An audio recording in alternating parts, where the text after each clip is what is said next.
شخصية سارة واقفة قدام محل تقليدي، كتضحك مع الباعة وعيونها بحال البحر في الليل، عميق وكتشد بلا ما تحس.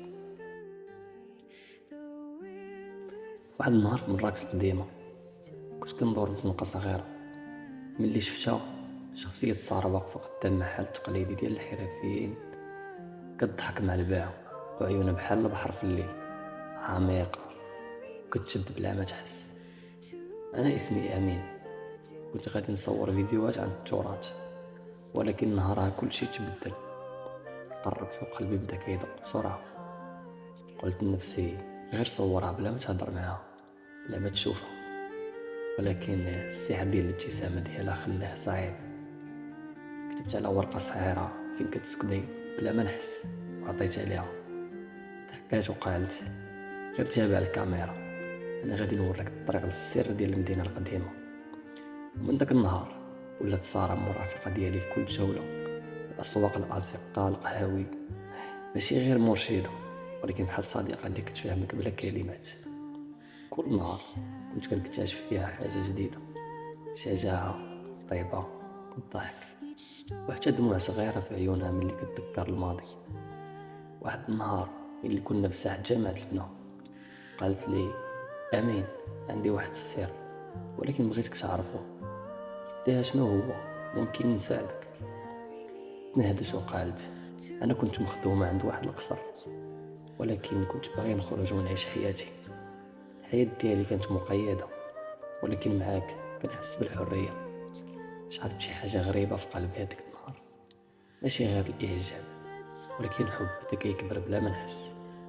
الأيام دازت والمدينة القديمة ولات شاهدة على القصة ديالنا، ضحك، صدمات، دموع، فطور في زنقة صغيرة تحت ضوء الشموع. ولكن القلب عمره ما كيكون بعيد عن الخوف.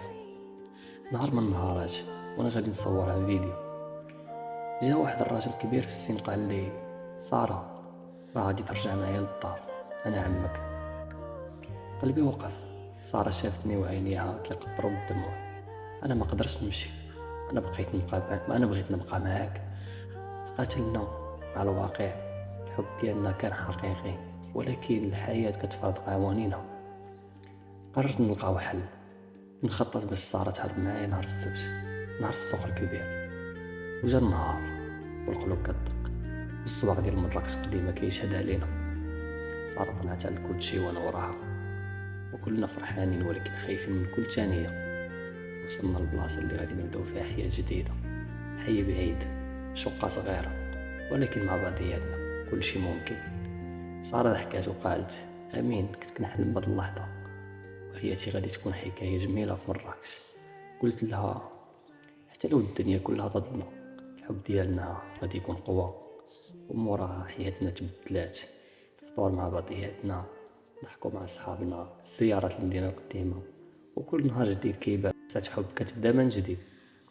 وحتى دابا اي نهار كنمشي لزنقة صغيرة في مراكش القديمة كنشوف الناس كيضحكوا، السما صافية، وكنفكر في داك النهار اللي شفت فيه سارة لأول مرة واللي قلب حياتي رأسا على عقب. الحب الحقيقي ما كيعرفش حدود، ولو ولو الدنيا تحاول تمنعك، الشجاعة والإيمان بالقلب كافيين باش تعيشوا السعادة مع بعضكم.